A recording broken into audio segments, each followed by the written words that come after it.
ஒவ்வொரு இந்தியனுக்கும், பணக்காரர் அல்லது ஏழை என அனைவருக்கும், அவர்களை முழுமையாக புரிந்து கொண்டு அவர்களின் வரலாற்றையும் அறிந்த ஒரு இலவச மருத்துவர் கிடைத்தால் எப்படி இருக்கும் என்று கற்பனை செய்து பாருங்கள். கல்வி மற்றும் சுகாதாரத்தை 2030க்கு முன்பே மிக எளிதாக சிறப்பாக செய்து முடிக்க முடியும். அடுத்த ஓரிரு ஆண்டுகளில் இது தொடங்கக்கூடும். ஏனென்றால் AI உலகில் நிபுணத்துவம் கிட்டத்தட்ட இலவசமாகிவிடும். நான் ஒரு டீலைபிட்டேஷன் நம்புகிறேன். AI ஒரு பெரிய ஏழை மற்றும் குறைந்த கல்வி அறிவு உடையவர்களுக்கும் அதிக கல்வி அறிவு உடைய மற்றும் வசதியானவர்களுக்கும் இடையே ஒரு பெரிய சமநிலையை உருவாக்கும். AI ஆசிரியர் மலிவானதாக, ஒருவேளை UPI போன்ற ஒரு சேவையிலிருந்து அல்லது வேறு சேவையிலிருந்து இலவசமாக கிடைக்கும் போது பணக்காரர்கள் நியமிக்கக்கூடிய மனித ஆசிரியரை விட சிறந்த ஆசிரியரை ஏழை ஒருவர் பெறுவார். BPO, அதாவது வணிக செயல்முறை அயலாக்கம், தொழில் வேகமாக வீழ்ச்சியடையும். நம்ம அதோடு எடுத்து அவ்வளோ வசதிகள் இல்லாத உலகின் மற்ற பகுதிகளுக்கு AI சேவைகளை வழங்கலாம். ஒரு விவசாய தொழிலாளிக்கு ஒரு புற்றுநோய் நிபுணரினுடைய நிபுணத்துவம் கிடைக்கும் என்றால் அவர்கள் இருவரும் ஒரே AI பயன்படுத்துகிறார்கள். வணக்கம், உங்களை வரவேற்கிறேன். இன்றைய விருந்தினர் நான் பல ஆண்டுகளாக பின்தொடரும் ஒரு நபர்.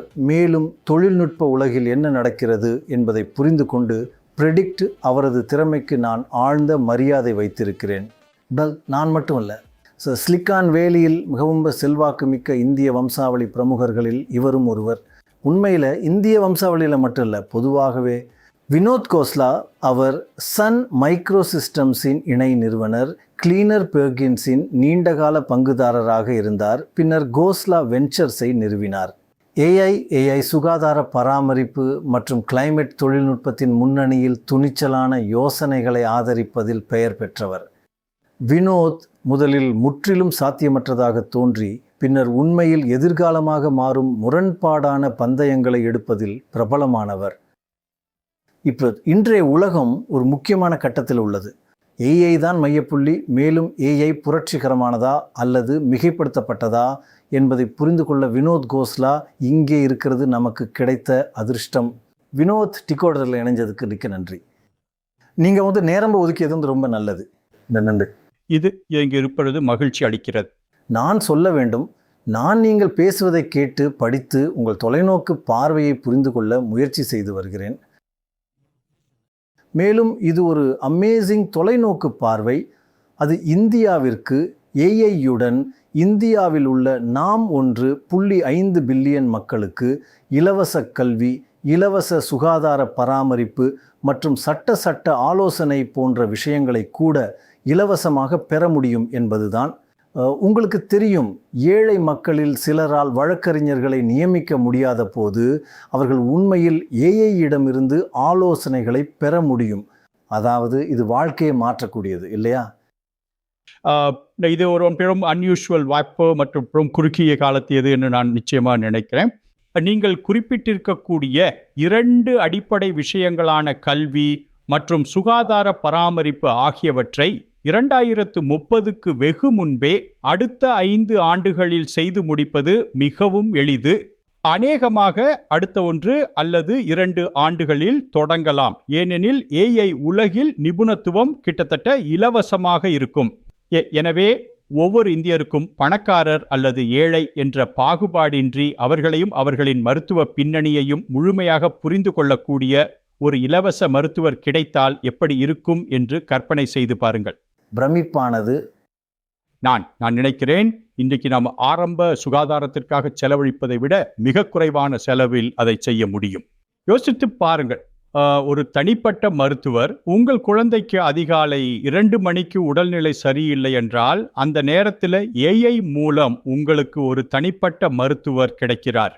உங்களுடைய குழந்தைகளுக்கு வீட்டுப்பாட உதவி தேவைப்பட்டால் நீங்கள் யாராக இருந்தாலும் சரி, உங்கள் ஆசிரியர்கள் பள்ளிக்கு வந்தாலும் வராவிட்டாலும் சரி, ஏனென்றால் வராதவர்களின் எண்ணிக்கை மிக அதிகமாக உள்ளது.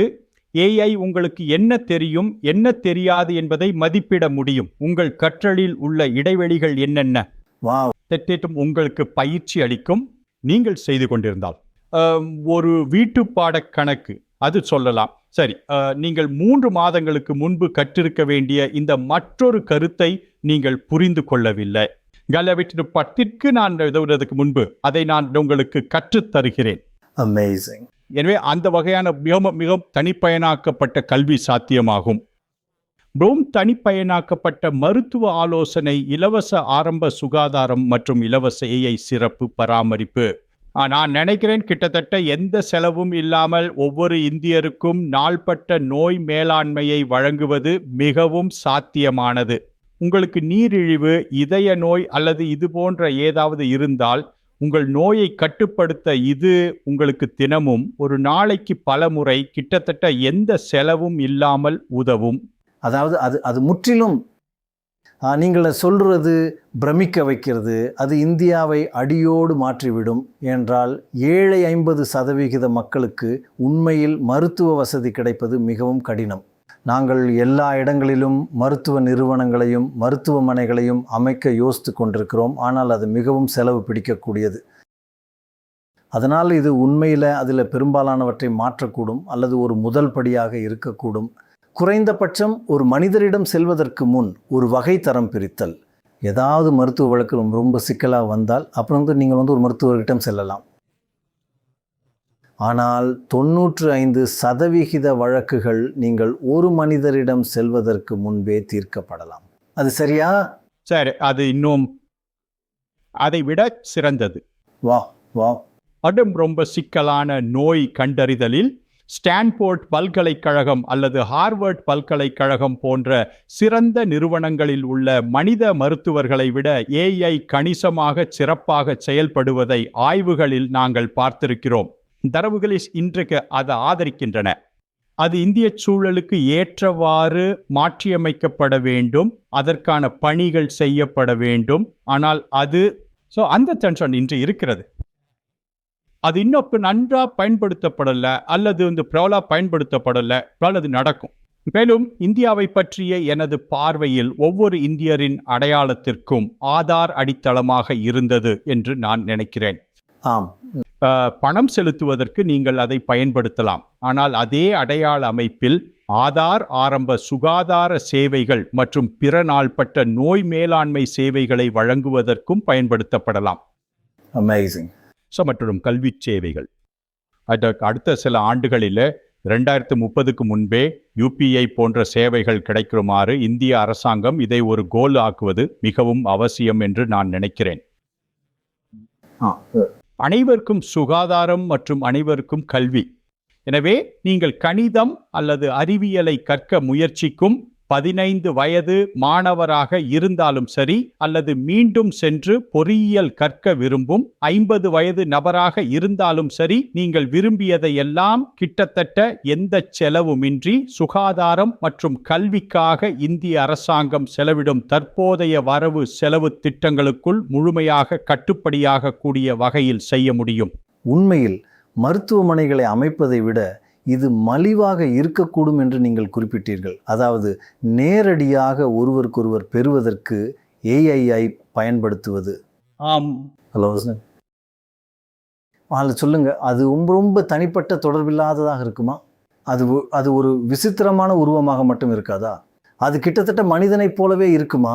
அப்படியா? சரி, தரவுகளின்படி மனிதர்களில் மற்ற மனிதர்களை விட பெரும்பாலும் AI விரும்புகிறார்கள். வாவ். ஒருவேளை ஒரு சத்துவர் உங்கள்கிட்ட நீங்கள் எவ்வளவு குடிக்கிறீர்கள் என்று கேட்டால் நீங்கள் ஒரு நேர்மையான பதிலை கொடுப்பதில்லை. அல்லது உங்கள் உணவை எவ்வளவு நன்றாக கட்டுப்படுத்துகிறீர்கள். அதனால் நாங்கள் கண்டறிந்தது என்னவென்றால் பல மக்கள் மனிதர்களை விட AI விரும்புகிறார்கள். குறிப்பாக அது ஏஎன்டுபாத்துவில் இருந்தால், அதாவது நீங்கள் ஒரு கிராமத்தில் இருந்தால் ஒரு மருத்துவரை அணுகக்கூடிய இடத்திற்கு செல்ல உங்களுக்கு ஒரு நாள் ஆகும். மேலும் ஒரு மருத்துவரை பார்ப்பதற்காக மட்டுமே அந்த நேரத்தில் உங்கள் சம்பளத்தை நீங்கள் லூஸ். அதனால நீங்கள் மருத்துவரை பார்ப்பதே இல்லை. பள்ளியில் உங்களுடைய ஆசிரியர் வரலைன்னா உங்களுக்கு அந்த கல்வி கிடைக்காது. அதனால் குறிப்பாக கிராமப்புற மக்கள் மற்றும் வசதி குறைந்த மக்களுக்கு இது ஒரு மிகப்பெரிய வாய்ப்பு. ஆம். ஆனால் இந்தியா பற்றிய ஒரு சிறிய குறிப்பிட்ட விஷயத்தை நான் உங்களுக்கு சொல்கிறேன். இதை பல மருத்துவர்கள் என்கிட்ட சொல்லியிருக்கிறாங்க. மேற்கு நாடுகளைப் போலல்லாமல் அங்கே உங்களுக்கு ஏதேனும் உடல் நலக்குறைவு ஏற்பட்டால் உங்கள் மருத்துவரை நீங்கள் நேருக்கு நேர் சந்திக்க விரும்புவீர்கள். மற்றும் இந்தியாவில் நோயாளிகள் தங்கள் முழு குடும்பமும் உடன் இருக்க வேண்டும் என விரும்புவதாக மருத்துவர்கள் கூறுகிறார்கள். அதனால் அவங்க ஒருத்தரை கால் உள்ள கூப்பிட்டு அவர் சுற்றி பார்த்து என் முழு குடும்பத்தையும் கால் செய்ய முடியுமான்னு கேட்பாங்க. அப்புறம் மொத்த குடும்பமும் அதை பற்றி விவாதிப்பாங்க. ஐயால் அது மாதிரி சமூக ரீதியாக இருக்க முடியுமா? நிச்சயமா. உங்களுக்கு தெரியும், நம்ம ஒரு ஜூம் கால் செஞ்சுட்டே இருக்கோம். இந்த காலில் இன்னும் 5 குடும்ப உறுப்பினர்கள் இருக்கலாம். சரி, சத்ன உண்மை உண்மை. மேலும் பாருங்க, நடைமுறை உதாரணம் என்னன்னா, நான் இப்போ ஒரு பரிசோதனை செஞ்சேன். ஆமா, மேகாலயால சில 1000 பேரால மட்டும் பேசப்படுற காஷின்னு ஒரு குறிப்பிட்ட மொழி இருக்கிறதே எனக்கு தெரியாது. அப்புறம் நான் இந்த சிஸ்டம்ஸில் ஒன்றுகிட்ட எனக்கு காஷி மொழியில் பேச சொன்னேன், அதால் பேச முடியும்னு தெரிஞ்சது. அதனால் இப்போ உங்களால் மேகாலயாவில் காஷி மட்டும் பேசுகிற ஒருத்தர்கிட்ட அவங்களோட மொழியில் அவங்களோட சூழலில் பேச முடியும். அதுதான் நான் அதிசயம். எத்தனை மருத்துவர்களால் காஷியில் பேச முடியும்? சரியா ட்ரியாங். சொல்லப்போனால் டெக்கோடா நீங்கள் சொல்கிற எல்லாமே 10 மொழிகளிலும் கிடைக்கும் ஏஐயை பயன்படுத்தி. அப்போது நீங்கள் உண்மையில் இப்போது பேசிகிட்டு இருக்கிறது தமிழ், மலையாளம், பஞ்சாபி, பெங்காலி எல்லாமே இந்த. சரி, நான் அதிகாரம் பெற்றதாக உணர்கிறேன். இப்போ திடீரென்று இத்தனை மொழிகளில் தொடர்பு கொள்ள முடிவதில். ஆமாம். ஆனால் நீங்கள் சொல்கிறது சரிதான். ஒருத்தருடைய மொழியிலேயே உதாரணத்துக்கு ஒரு மாணவனிடம் பேச முடிவது ஒரு பெரிய சாதகம். ஆனால் அது மட்டுமல்ல, அது அவங்க மொழியில் மட்டும் இல்லை. ஸோ உலகத்தில் எங்கேயுமே பெரும்பாலான மருத்துவர்கள் நோயாளிக்கு எல்லாம் புரிகிற மாதிரி நோயாளிகள் கிட்ட பேசுகிறாங்க. ஒரு நோயாளிக்கு புரியணும்னா அவங்க 5ஆம் வகுப்பு கல்வி தகுதியில் இருக்காங்கன்னா நீங்கள் உங்கள் மொழியை மாற்றி 5ஆம் வகுப்பு படித்த ஒருத்தர் கிட்ட பேசுகிற மாதிரி பேசணும். அது மட்டும் இல்லை, அதுவும் ஒரு காரணம். சரி, ஆமாம். அது வித்தியாசமாகவும் இருக்குது. அது வெறும் மொழி தனிப்பயனாக்கம் மட்டுமல்ல. ஆமாம், அது ஒரே மொழிதான், ஆனால் அதே மொழியின் வெவ்வேறு நிலைகள். ஆமாம், வாவ். புரிந்து கொள்ளுதலின் வெவ்வேறு நிலைகள். அதுவும் உண்மைதான். நீங்கள் கொஞ்சம் கேள்வி பற்றி பேசினாலும் சரி, அல்லது மருத்துவ ஆலோசனையை பற்றி பேசினாலும் சரி, இதை கேட்பதற்கு அருமையாக இருக்கிறது. ஏன்னால் நீங்கள் இதை குறிப்பிட்டீங்க அப்படின்னு நான் நினைக்கிறேன். நான் கொஞ்சம் மேலே செல்கிறேன். அதாவது உங்களுக்கு தெரியும், நம்ம ஜிடிபிஐ வேலைகளின் எண்ணிக்கை போன்றவற்றால் அளவிடுகிறோம். ஆனால் இப்பொழுது அது இருக்க போகுது. உங்களுக்கு மருத்துவர்களின் வேலைகள் இலவசமாக கிடைக்கப் போகுது. உங்களுக்கு பயிற்றுவிப்பாளர்களின் வேலைகள் இலவசமாக கிடைக்கப் போகுது. உங்களுக்கு ஒரு வேளை சட்ட ஆலோசனையும் இலவசமாக கிடைக்கப் போகுது. எனவே ஜிடிபிக்கு முற்றிலும் ஒரு பின்ன அர்த்தம் இருக்கும். மக்கள் ஏஐயால் பயனடைகிறார்கள். ஆமாம், நீங்கள் நுகரக்கூடிய பொருட்கள் மற்றும் சேவைகளின் ஒரு கூடையாக ஜிடிபியை வரையறுத்தால் நமக்கு மிகுந்த வளம் இருக்கும். அவை எவ்வாறு விலை நிர்ணயிக்கப்படுகின்றன உங்களுக்கு தெரியும். அந்த விலைகள் அனைத்தும் 0க்கு சென்றால் ஜிடிபியின் வழக்கமான அளவீடு குறைகிறது. ஒரு கணினி போல $1 மில்லியன் மதிப்புள்ள ஒன்றை எடுத்து அதை $100க்கு விற்றால், அதுதான் இன்று செல்போனில் நடக்கிறது. அது வெகு காலத்திற்கு முன்பு $1 மில்லியன் செலவான ஒரு இயந்திரத்தின் கணினி திறனை கொண்டுள்ளது. ஜிடிபி உண்மையில் குறைகிறது. எனவே ஜிடிபி என்பது பெரும் பணவாட்ட பொருளாதாரங்களில் ஒரு மோசமான அளவீடாகும். மேலும் நாம் ஒரு பணவாட்ட எக்கானமியை காண்போம் என்று நான் நினைக்கிறேன். ஆனால் பொருட்கள் மற்றும் சேவைகளின் உற்பத்தி அதிகரிக்கும். இப்போ இது அவளிகள் இல்லாமல் இல்லை. வெளிப்படையாகவே ஏஐ வேலைகளை மாற்றுவதன் மூலம் இதை செய்யும். அதனால் குறைந்த வருமான பிரிவில் உள்ள மக்களுக்கு ஒரு குறிப்பிட்ட அளவிலான மதிப்பை பகிர்ந்தளிப்பது ஏஐ உலகில் மிகவும் அவசியமாக இருக்க போகிறது. மேலும் நாம் அதன் பொருளாதாரத்திற்குள் செல்லலாம். பொருளாதார தாக்கங்கள் மிகவும் குறிப்பிடத்தக்கவை. பாலிசி ஒரு பெரிய வித்தியாசத்தை ஏற்படுத்தும். மேலும் பாலிசி பெரும்பாலும் அரசியலால் தீர்மானிக்கப்படும். அதனால் இந்த உலகம் நிகழ்வதை காண்பதற்கு தொழில்நுட்ப திறனை விட அந்த விஷயங்கள் எல்லாம் ஒரு பெரிய தடையாக இருக்கின்றன. பிரதமர் மோடியை போன்ற ஒருவர் நான் இலவச சுகாதாரத்தை கிடைக்கச் செய்ய போகிறேன் என்று சொல்லும் பணியை மேற்கொள்வார் என நான் நம்புகிறேன். உங்களுக்கு தெரியும், மருத்துவமனை அறுவை சிகிச்சை என்பது நிபுணர் கருத்திலிருந்து வேறுபட்டது. கருத்து சரி, ஒரு இரைப்பை குடலியல் நிபுணர் அல்லது ஒரு நரம்பியல் நிபுணர் அல்லது ஒரு புற்றுநோயியல் நிபுணர் அல்லது ஒரு பொது மருத்துவர் அல்லது ஒரு மனநல சிகிச்சையாளர் அது இலவசமாக இருக்க போகிறது. நீங்க ஒரு மருத்துவமனையில படுக்கைகளை எடுத்துக்கொண்டால் அது இலவசமாக இருக்காது. மருந்துகள் மலிவாக கிடைக்கும் என நம்பலாம். ஆனால் மருந்து நிறுவனங்கள் ஏகபோக உரிமையை கொண்டிருப்பதால் அவை இன்று மலிவாக இல்லை. ஆனால் AI புதிய மருந்துகளை வடிவமைத்து வருகிறது. அதனால் இப்போதிலிருந்து 10 ஆண்டுகளில் ஒரு நோய்க்கான மருந்துகளின் எண்ணிக்கை வியத்தகு முறையில் அதிகரிக்கும், அதாவது விலை குறையும். AI அந்த மருந்துகளை உருவாக்கும் என்கிறீர்களா? அப்படியானால் இன்னும் பல விருப்பங்கள் கிடைக்குமா? ஆமாம், AI-யால் வடிவமைக்கப்பட்ட முதல் மருந்துகள் இந்த ஆண்டு மருத்துவ ஆய்வுகள் எனப்படும் ஒன்றில் நுழைவதற்கான வாய்ப்புள்ளது. இப்போ அந்த ஆயுஷ்களுக்கு ஆண்டு அல்லது 10 வருஷங்கள் ஆகலாம். என்றால் ஆமாம், விருந்து மேம்பாடு என்பது மிக நீண்ட செயல்முறை. ஆனால் அது ஒரு சாத்தியக்கூறு.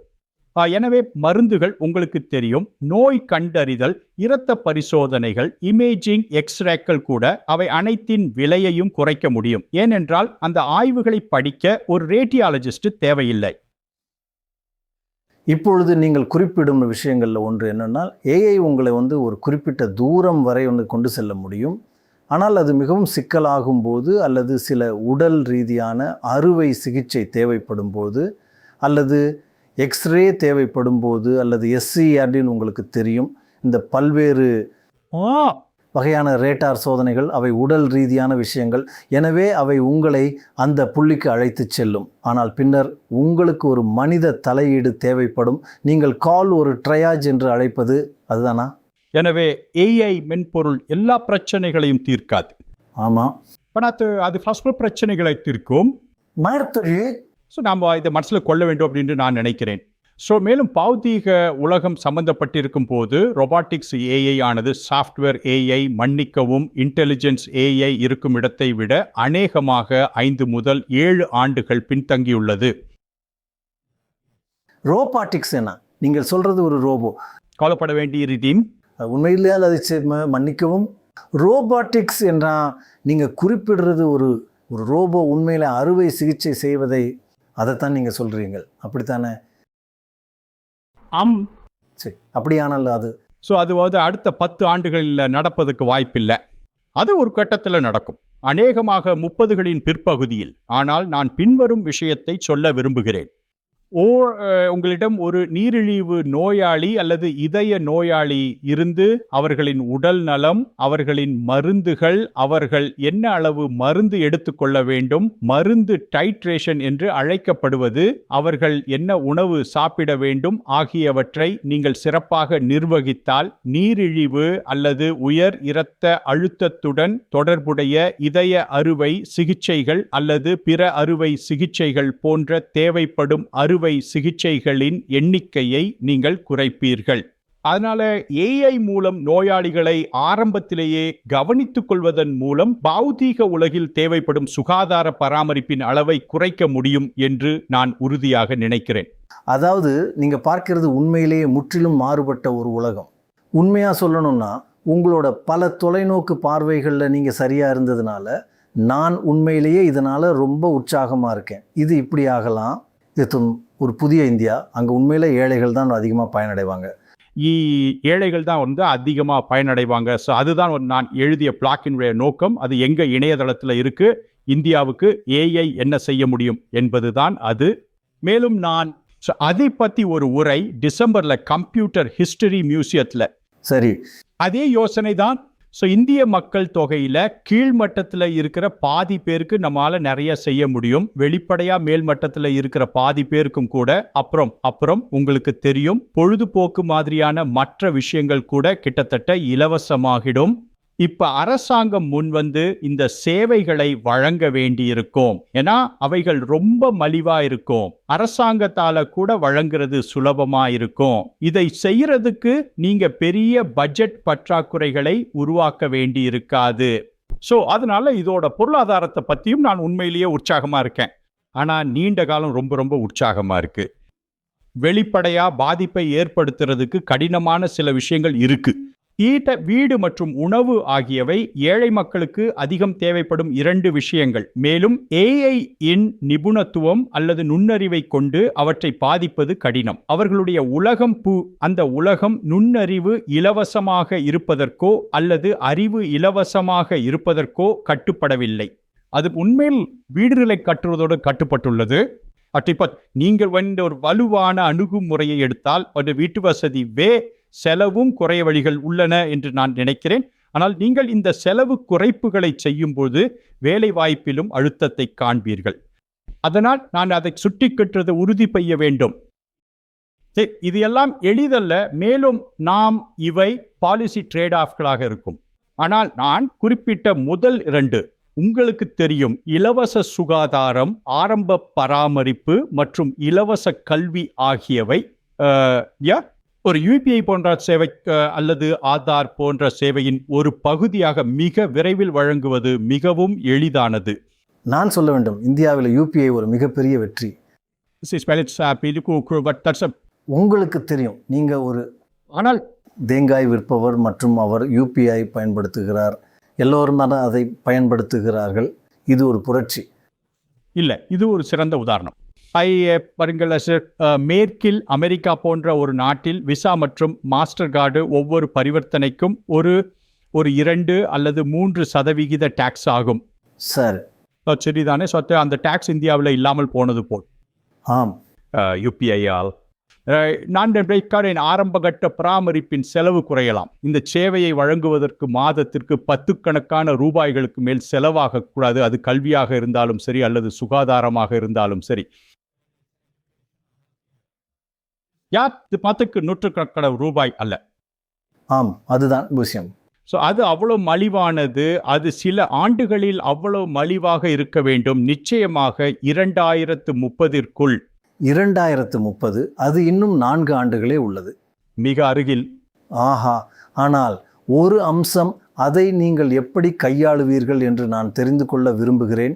தங்கள் குழந்தைகளுக்கான ஆசிரியர்களாக, தங்கள் குழந்தைகளுக்கான மருத்துவர்களாக, ஒருவருக்கொருவர் அல்லது சட்ட ஆலோசனைக்காக கூட AI பெறும் பெற்றோர் விஷயத்தில் AI என்பது அவர்கள் நம்பக்கூடிய ஒன்று என்று அவர்களின் நம்பிக்கையை நீங்கள் எப்படி ஏற்படுத்துகிறீர்கள்?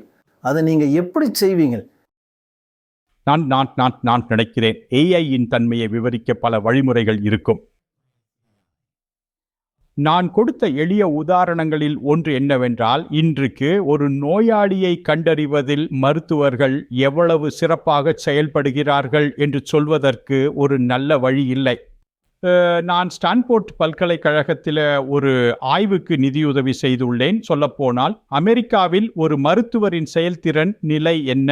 எனவே நீங்கள் ஒரு AI-க்கு ஒப்புதல் அளிக்கும் போது அது மருத்துவர் செய்வதை விட சிறப்பாக செய்ய வேண்டும். எனவே உங்களிடம் ஒரு முன்னறிவிப்பு சாதனம் உள்ளது. அதை நீங்கள் கம்பேர் முடியும். அந்த AI-ஐ ஒரு மனிதனின் செயல்திறனுடன் பல பரிமாணங்களில், ஒரே ஒரு பரிமாணத்தில் மட்டுமல்ல, உணர்ச்சி பூர்வமான பதிலளிப்பு போன்ற பரிமாணங்கள் உட்பட. உண்மை என்னவென்றால் பெரும்பாலான மக்கள் இந்தியாவில் ஒரு மருத்துவரிடம் பெற்றால் அவங்களுக்கு மருத்துவர் முன் 2 நிமிடங்கள் கிடைக்கும். ஆமாம் ஆமாம். அதாவது நல்ல வசதி படைத்தவர்கள் கூட, என் தந்தைக்கு புற்றுநோய் இருந்த போது நான் அவரை அழைத்து சென்ற போது கூட எனக்கு அதை விளக்க 15 நிமிடங்கள் எடுத்துக்கொள்வதில் மருத்துவர் ஆர்வமாக இல்லை. அவருக்கு செய்ய வேண்டிய வேலைகள் அதிகமாக இருந்தன. ஆமாம். அதனால AI-ஆல முடியும். இதை விளக்க மணி நேரம் எடுத்துக்கொள்ளவும், எல்லா கேள்விகளுக்கும் பதிலளிக்கவும் அது வெறும் ஒரு நோயாளிக்கு இருக்கக்கூடிய. இது ஒரு அழகான புதிய சொல் உலகம். அது நடக்கக்கூடும். அதை நீங்கள் உண்மையில் எங்களுக்காக வகுத்துரைக்கிறீர்கள். ஆனால் உங்களிடம் இந்தியாவுக்கான 1 அல்லது 2 முக்கிய எச்சரிக்கைகளும் உள்ளன. நாங்கள் உதாரணத்துக்கு மென்பொருள் மற்றும் வணிக அவுட்சோர்சிங்கிற்கான ஒரு முக்கிய மையம். அதை மாற்றீடு செய்ய முடியும் இல்லையா? வணிக அவுட்சோர்சிங் மென்பொருள். ஆமாம். மன்னிக்கவும், கிட்டத்தட்ட நிச்சயமாக 5 ஆண்டுகளில் ஐடி சேவைகளின் வணிகம் பெரும்பாலும் வேகமாக வீழ்ச்சியடையும். பிபிஓவின் வணிகம் அல்லது வணிக செயல்முறை அவுட்சோர்சிங் வேகமாக வீழ்ச்சியடையும். அது ஏற்கனவே நடந்து கொண்டிருக்கிறது. வாடிக்கையாளர் ஆதரவு அழைப்புகள் அது மிக வேகமாக குறைந்து வருகிறது. எனவே அவையெல்லாம் போய்விடுகின்றன. ஆனால் இந்தியாவிற்கு ஒரு சாதகம் உண்டு. அதனிடம் கணிசமான அளவு படித்தவர்களை கொண்ட ஒரு மக்கள் தொகை உள்ளது. இந்தியர்கள் உலகம் முழுவதும் தங்களை நிலைநிறுத்தி இருப்பது போல உங்களுக்கு தெரியும். இந்திய பொறியாளர்கள் ஆதிக்கம் செலுத்துகிறார்கள். நமது தொழில்நுட்ப வல்லுநர்கள் சிலிக்கான் வேலியில் ஆதிக்கம் செலுத்துகிறார்கள். நம் அதை எடுத்துக்கொண்டு அவ்வளவு வசதிகள் இல்லாத உலகின் பிற பகுதிகளுக்கு ஏஐ சேவைகளை வழங்கலாம். மேலும் நான் அந்த பக்கத்தில், அதாவது வணிகங்களை உருவாக்கும் பக்கத்தில் பாலிசி செய்து கொண்டிருந்தால் அதில் தான் கவனம் செலுத்துவேன் என்று நினைக்கிறேன். ஏற்றுமதியில் கவனம் செலுத்துங்கள். இது பிபிஓ சேவைகள் ஏற்றுமதி அல்லது ஐடிக்கு பதிலாக ஏஐ சேவைகள் ஏற்றுமதி. பிபிஓக்கு பதிலாக சேவைகள் ஏற்றுமதி. நீங்கள் பேசிக்கொண்டிருப்பது ஒரு மிகப்பெரிய மாற்றம். பிபிஓக்கு பதிலாக நீங்கள் ஒரு ஏஐ ஏற்றுமதியாளராக ஆகிறீர்கள். அந்த திறன் இருக்கிறது, ஆனால் நாம் அதில் கவனம் செலுத்த வேண்டும் இல்லையா? அதனால நாங்கள் சமீபத்தில் ஒரு சுவாரஸ்யமான, உங்களுக்கு தெரியுமா, நாங்கள் சர்வமில் முதலீடு செய்தோம். என்றால் இந்தியாவிற்குள்ளேயே ஒரு இறையாண்மையுள்ள ஏஐ மாடல் இருக்க வேண்டும் என்று நான் எப்போதும் நினைத்தேன். அதனால் நாங்கள் சர்வமில் முதலீடு செய்துள்ளோம். அது இந்தியாவிற்காக, இந்தியாவில் ஏஐயை உருவாக்குகிறது. மேலும் மேற்கத்திய மாடல்கள் சிறப்பாக செயல்படுவதற்கு போதுமான தரவுகள் இல்லாத 12 அல்லது 13 பிராந்திய எழுத்து வடிவங்களில் மிகவும் கவனம் செலுத்துகிறது. நாங்கள் சமீபத்தில் எமர்ஜென்ட் என்ற பெயர் உள்ள ஒரு இந்திய மென்பொருள் மேம்பாட்டு நிறுவனத்தில் முதலீடு செய்தோம்.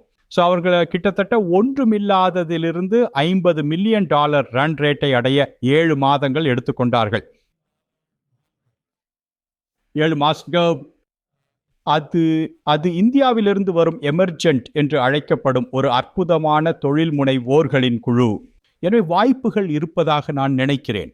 ஆபத்துகள் உள்ளன. மற்ற ஒன்று, அங்குதான் அரசியல் மற்றும் பாலிசி முக்கியத்துவம் மிகவும் மிகவும் முக்கியமானதாகிறது. நாம் கீழ்மட்டத்தில் உள்ள வாக்காளர்களை பற்றி கவலைப்படாவிட்டால், அவர்களை கவனித்துக் கொள்ளாவிட்டால் அவர்கள் ஏஐயை நிராகரிப்பார்கள். ஏஐயை ஆதரிக்கும் மக்களுக்கு மாறாக ஏஐயை எதிர்க்கும் மக்களையே அவர்கள் தேர்ந்தெடுப்பார்கள். தெரியுமா? மனதில் கொள்ள வேண்டிய ஆபத்துகளில் ஒன்று, சீனா மிகவும் உறுதியாக இருக்கிறது. அவர்களின் கடைசி 5 ஆண்டு திட்டம் ஏஐயில் தலைமைத்துவத்தை ஒரு தேசிய திட்டமாக கோல் கொண்டிருந்தது. அவங்க ரொம்ப சிறப்பாக சொன்னிருக்கிறாங்க. அவங்க ரொம்ப இதை பண்ணியிருக்கிறாங்க. மேலும் இந்தியாவும் சிறப்பாக செயல்பட முடியும். நம்மிடம் அந்த திறன் இருக்கிறது. இந்தியாவால் அதை செய்ய முடியும். இந்தியாவில் அரசியல் இருக்கிற, சீனாவில் அரசியல் இல்லை. சரியாக சரிதானே? ஆமாம், சீனாவை பெரும்பாலும் பொறியாளர்களே இயக்குகிறார்கள். சொல்லப்போனால் பாலிசி மற்றும் அரசாங்கத்தின் உயர் அடுக்குகளில். மேலும் இந்தியாவில் விஷயங்களை அமல்படுத்துவது கடினமான ஒரு வழியில் அவர்களால் அமல்படுத்த முடியும். ஜனநாயகங்களுக்கு அந்த பாதகம் உண்டு. ஆனால் தற்போதைய அரசாங்கம் அதில் ஒரு தீவிரமான நிலைப்பாட்டை எடுக்கும் என்று நான் நம்புகிறேன். சீனாவுக்கு ஈடு கொடுப்பதிலும் மற்றும் இந்த சேவைகளை இந்திய மக்களுக்கு கொண்டு வருவதிலும். நான் ஒரு நாட்டின் உலகத் தலைவருடன் பேசிக் கொண்டிருந்தேன். உங்களுக்கு தெரியும், வேலை இழப்புகளை தவிர்க்க விரும்புவதால் அவர் தன் நாட்டில் ஏஐயை ஏற்றுக்கொள்ளப் போவதில்லையாம். சரி, அது ஒரு முட்டாள்தனமான அணுகுமுறை. ஏனென்றைக்கு அவங்களுடைய எல்லா நன்மைகளையும் தவிர்க்கிறார்கள். உங்களுடையது இதற்கு நேர் எதிரானது. உங்கள் பார்வையில் நான் மிகவும் உற்சாகம் அடைவது என்னவென்றால், அது வேலை இழப்புகளை குறித்தது அல்ல என்பதுதான். அது ஒரு சிறந்த நல அரசை உருவாக்குகிறது. மேலும் 2, நீங்கள் கவனம் செலுத்தினால் வேலை இழப்புகளின் அளவை மாற்றலாம். ஏற்றுமதிகளின் நான் ஒரு நல்ல விஷயத்தை நம்புகிறேன். மிகவும் ஏழைகள் மற்றும் குறைந்த கல்வி கற்றவர்களுக்கும் அதிக கல்வி கற்றவர்கள் மற்றும் மிகவும் வசதி படைத்தவர்களுக்கும் இடையே ஒரு பெரிய சமநிலையை ஏற்படுத்தும். அதற்கு காரணம் என்னன்னா, ஏயில் அனைவருக்கும் ஒரே மாதிரியான நுண்ணறிவும் ஒரே மாதிரியான கல்வியும் கிடைக்கும். ஓகே, அதனால உண்மையில ஒரு விவசாய தொழிலாளிக்கு ஒரு புற்றுநோயியல் நிபுணரின் நிபுணத்துவம் கிடைக்கும் என்றால் அவங்க இருவரும் ஒரே ஏஐ பயன்படுத்துகிறார்கள். ஆமாம், அமேசிங். அதனால நாம் சரியான கொள்கைகளை கொண்டு வந்தால் இது ஒரு சிறந்த வளைவாகவும் சமநிலைப்படுத்தியாகவும் இருக்கும். என்றால் நகரர்களுக்கும் நடுத்தர வர்க்கத்தினருக்கும் சிறந்த மருத்துவர்கள் கிடைக்கிறார்கள், ஏழைகளுக்கு கிடைப்பதோ? ஆமாம் ஆமாம், உங்களுக்கு தெரியும், நிச்சயமா மருத்துவர்கள். ஆனால் இங்கே இது அனைவருக்கும் சமம் போன்றது. வசதி படைத்த ஒவ்வொரு இந்தியரும் தங்கள் குழந்தைகளுக்காக தனிப்பட்ட ஆசிரியர்களை நியமிக்கிறார்கள். ஆமாம். ஏழை மக்களால் ஒரு தனிப்பட்ட ஆசிரியரை நியமித்துக் கொள்ள முடியாது. அதனால் வசதி படைத்த அனைவருக்கும் இயல்பாகவே ஒரு சாதகம் இருக்கிறது. ஏஐ ஆசிரியர் மலிவாக இருக்கும்போது, ஒருவேளை யூபிஐ போன்ற சேவை அல்லது பிற சேவைகளிலிருந்து இலவசமாக கூட கிடைக்கும் போது, பணக்காரர்களால் நியமிக்கப்படும் மனித ஆசிரியரை விட சிறந்த ஆசிரியர் ஏழை மனிதருக்கு கிடைப்பார். அருமை. ஆமாம். மேலும் செல்வந்தராக இருக்கிறதுனால் ஏற்படும் அந்த பெரிய பாதகம் குழந்தைகளுக்கு இருக்காது. திரும்பிச் செல்வதற்கு முன் உங்களிடம் விரைவாக கேட்கிறேன், பாரம்பரிய BA மற்றும் MA போன்ற படிப்புகளுக்கு இது என்ன அர்த்தம் என்பது குறித்து எனக்கு நிறைய கேள்விகள் உள்ளன. ஆனால் அதுக்கு முன்ன நீங்கள் நூற்றுக்கணக்கான ஆயிரக்கணக்கானவற்றில் முதலீடு செய்திருக்கிறீங்க. இந்தியாவில் உள்ள சில நிறுவனங்களில் நீங்கள் முதலீடு செய்வதாக இப்போதுதான் குறிப்பிட்டீர்கள். நீங்கள் முதலீடு செய்வதற்கு முன் பார்க்கும் 2 அல்லது 3 விஷயங்களை சொல்லுங்கள். மேலும் எது உங்களை சரி, இது மதிப்புள்ளது, இது மதிப்பற்றது என்று சொல்ல வைக்கிறது? பாருங்க, உலகை உள்ளபடியே வரையறுக்கும் ஒரு வகை மக்கள் இருக்கிறார்கள். அதாவது அவர்கள் உலகை ஏற்றுக்கொள்கிறார்கள். பிறகு உலகம் இப்படி இருக்கலாம், அதை நான் நிகழச் செய்வேன் என்று சொல்லும் ஒரு சிறிய சதவீத மக்கள் இருக்கிறார்கள். நான் அந்த மனிதனின் செயலாற்றலை மாற்றத்தை நிகழ செய்வதற்கு அவர்களிடம் செயலாற்றல் இருக்கிறது. அதுதான் நான் தேடுகிறேன். இப்போ பல தடைகள் இருந்த போதிலும் அவர்கள் தொகைக்கடி மாற்றத்தை முன்னெடுத்து செல்கிறார்கள். மேலும் தடைகள் நிறையவே இருக்கின்றன. ஒரு தொழில் முனைவோராக இருக்கிறது கடினம். பெரும்பாலான தொழில் முனைவோர் தோல்வியடைகிறார்கள். ஆனால் செயலூக்கமுள்ள மக்கள் மாற்றத்தை உருவாக்குகிறார்கள்.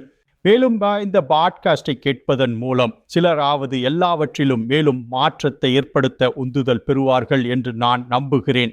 உங்களுக்கு தெரியும், சமீபத்தில் இந்தியாவில் வெற்றிகரமான தொழில் முனைவோரின் நல்ல முன்மாதிரிகள் இருந்திருக்கிறார்கள். அதனால் மலைப்புற இளைஞர்களது தொழில் முனைவோராக விரும்புகிறார்கள் மற்றும் செயலூக்கத்தை வளர்த்துக் கொள்கிறார்கள். அவர்களுடைய தங்கள் விதியை ஏற்றுக்கொள்வதில்லை. இதுதான் இருக்குது, இதை அப்படியே ஏற்றுக்கொள். அது எனக்கு ஊக்கம் அளிக்கிறது. அது மிகவும் ஊக்கம் அளிக்கிறது. ஸோ நோட்டோர்கள், டியூட்டர்கள் மற்றும் பல விஷயங்களுக்கு திரும்ப வந்தால் ஏஐயுடன் MBA அல்லது MBBS அல்லது வெறும் ஒரு சாதாரண பட்டம் பெற்ற ஒரு நபரின் மீது அதன் தாக்கம் என்ன? இப்போது உங்களுக்கு தெரியும், எல்லாம் ஏஐகளில் தானே இருக்கிறது. அது ஒரு விதத்தில் அவங்க கொஞ்சம் சிக்கலில் இருக்கிறாங்களா? நான் டெமிக்ரேரின் நீங்கள் கால் வரம்புகளை பார்க்க வேண்டும். அடுத்த 5 ஆண்டுகள் அல்லது 2 ஆக இதை சாதகமாக பயன்படுத்தி கொள்ள அவர்கள் சிறந்த முறையில் தயாராக உள்ளனர். நான் இதை விளக்கும் விதம், இந்தியாவில் உள்ள ஒவ்வொரு சாஃப்ட்வேரும் தங்களால் மேற்பார்வையிடக்கூடிய 5 AI உள்ளக பயிற்சியாளர்களை பெறலாம் மற்றும் அதனால் அவர்களே தங்கள் பணித்திறனை மேம்படுத்துகிறார்கள். ஆனால் நீங்கள் 2040 15 ஆண்டுகள் பற்றி பேசுகிறீர்கள் என்றால், ஒரு நபருக்கு அல்ல ஒரு நாட்டிற்கு பொருத்தமான கால வரம்புகள் அந்த மருத்துவ பட்டம் அல்லது அந்த MBA இல்லாத நபர்களுடன் அவர்கள் சமப்படுத்தப்படுவார்கள். அதனால்தான் நான் இது சமத்துவப்படுத்தும் அப்படின்னு சொல்றேன். இன்னைக்கு பெரிய சாதகத்தை கொண்டிருக்கும் சிலருக்கு அந்த மிகப்பெரிய அல்லது குறைந்தபட்சம் அவ்வளவு பெரிய சாதகம் இருக்காது அப்படின்னு அர்த்தம். அது மீண்டும் எக்விட்டி, எல்லாரும் இருப்பது நல்லது. நான் நினைக்கிறேன், நம்மிடம் AI மூலம் சரியான கொள்கைகளுடன் ஒரு சமூகத்தில் இன்னும் அதிகமான எக்விட்டி ஆகி கொண்டிருக்க முடியும். மேலும் நான் அதை பற்றி உற்சாகமாக இருக்கிறேன். என்றால் இன்றைக்கு உங்களுக்கு ஒரு சிறந்த கல்வி இருப்பதால் நீங்கள் முன்னேறத் தொடங்கினால், உங்கள் பெற்றோர் நீங்கள் ஸ்டான்ஃபோர்டுக்கு செல்ல அல்லது வேறு எதற்கேனும் பணம் கட்டியிருந்தால், நீங்கள் மற்ற எல்லோரையும் விட மிகவும் முன்னால் இருக்கிறீர்கள். ஒவ்வொரு குழந்தைக்கும் அந்த வாய்ப்பு கிடைக்கணும்.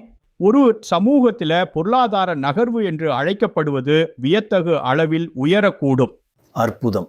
மேலும் ஏஐக்கு முன்பு அதை செய்ய நிறைய பணம் செலவாகும். உங்களுக்கு எல்லா இடங்களிலும் மருத்துவமனைகள் வேண்டும். ஆம், உங்களுக்கு அணுகல் வேண்டும் என்றால் நீங்கள் மானியம் வழங்க வேண்டும். முன்னாடி இப்போ அது மாறிடுச்சு.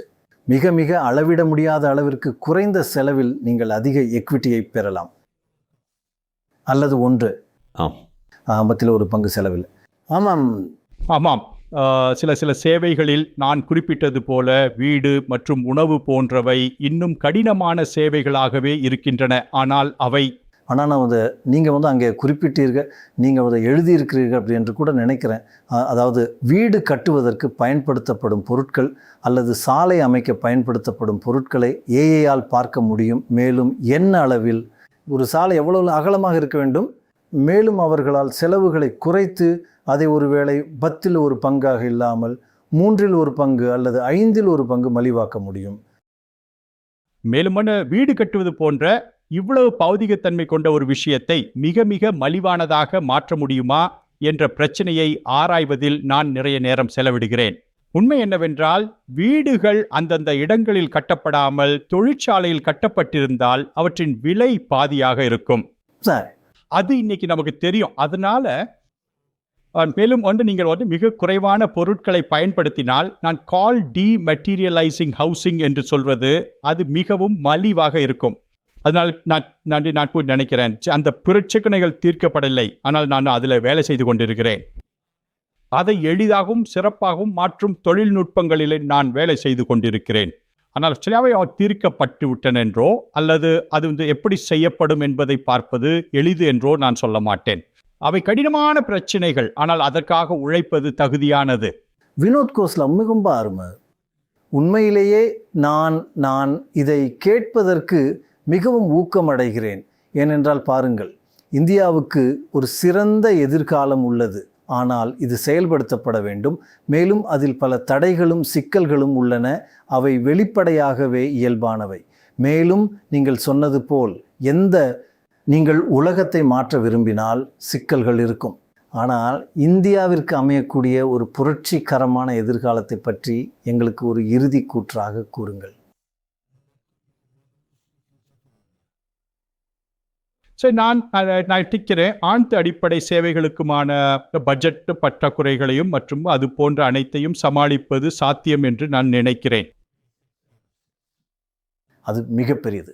அது சாத்தியம். எனக்கு பிடித்தமானவற்றில் ஒன்று கார்களை பொது போக்குவரத்தால் மாற்றுவது, அதுவும் தானியங்கி பொது போக்குவரத்து. ஒரு செய்வதற்கான அமைப்பு எங்களிடம் உள்ளது. படத்துக்கான ஒரு அமைப்பை நாங்கள் உருவாக்கினோம். ஆக ஒரு டிடிசி பேருந்தின் விலையளவில் நீங்கள் ஊபர் போன்ற சேவைகளையோ அல்லது ஓலா போன்ற சேவைகளையோ பெறலாம்.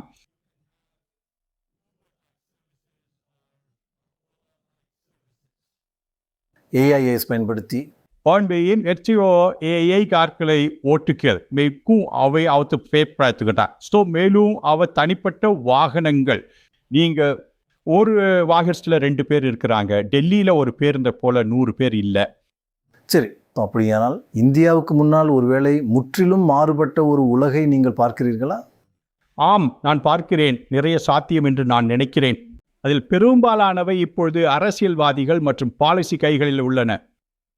ஸோ மேலும் இந்த தொலைநோக்கு பார்வையை நம்பும் அளவுக்கு மக்கள் நம்பிக்கையுடன் இருப்பதும் பின்னர் அதை நிகழச் செய்ய முயற்சிப்பதும் அது தானாக நடக்காது. தொழில் முனைவோரும் அரசாங்கங்களும் அதை நிகழ்த்த வேண்டும்.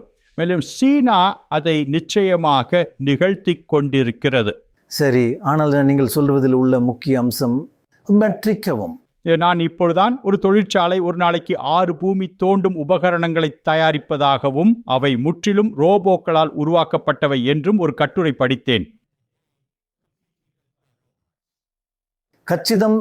இப்ப அது கட்டுமானத்தை மலிவாக்கும். சரி. எனவே ஆனால் நீங்கள் தொழிலாளர் செலவுகளை லூஸ் செய்வீர்கள். இல்லை, ஆனால் ஒரு விஷயம் கடைசி புள்ளி, எதிர்காலத்தில் ஒரு பெரிய மாற்றத்தை செய்ய நீங்கள் சாதாரணமாக நிறைய பணம் செலவழிக்க வேண்டியிருக்கும். ஸோ ஆனால் ஏஐ மூலமாக நீங்கள் ஒரு குறைந்த செலவில் எதிர்காலத்தை மாற்ற முடியும். அது ஊக்கமளிக்கிறது. ஆம். அண்ட் இந்தியாவில் உள்ள பிரச்சனை என்னன்னா, குறைந்த கேபிட்டல் இன்வெஸ்ட்மெண்ட்டுடன் விஷயங்களை எப்படி செய்வது என்றது தான். ஆம் ஆம் மேலும் கூர்ந்த பண செலவில் மேலும் துறைகளில் ஏஐ ஒரு வாய்ப்பை வழங்குகிறது என்று நான் நினைக்கிறேன். எல்லாவற்றிலும் இல்லை, ஆனால் பல துறைகளில் இது ஒரு பிட்டட் பார்வை. சரி, உண்மையில் இது ஒரு நம்பிக்கையான பார்வை. ஆனால் ஏஐ என்பது ஆல் இந்தியா, அகில இந்திய ஏஐ என்பதை இது தெளிவாக்குகிறது என்று நான் நினைக்கிறேன். ஸோ அதனால் இது உங்களுக்கு நமக்கு தெரியும், இது தற்செயலானது அல்ல. ஆனால் நன்றி, உங்களை ஒரு தொலைநோக்கு பார்வையாளர் என்று அவங்க சும்மா கால் செய்கிறதில்ல. வினோத், எங்களுடன் நேரத்தை செலவழித்து பகிர்ந்து கொண்டதற்கு மிக்க நன்றி. மேலும் இதை எல்லோரும் கேட்க வேண்டும் என்றும் இதிலிருந்து கற்றுக்கொள்ள வேண்டும் என்றும் நான் உண்மையிலேயே விரும்புகிறேன். சரி, அரசாங்கத்தில் உள்ள சரியான நபர்கள் இதை கேட்பார்கள் என்று நம்புகிறேன்.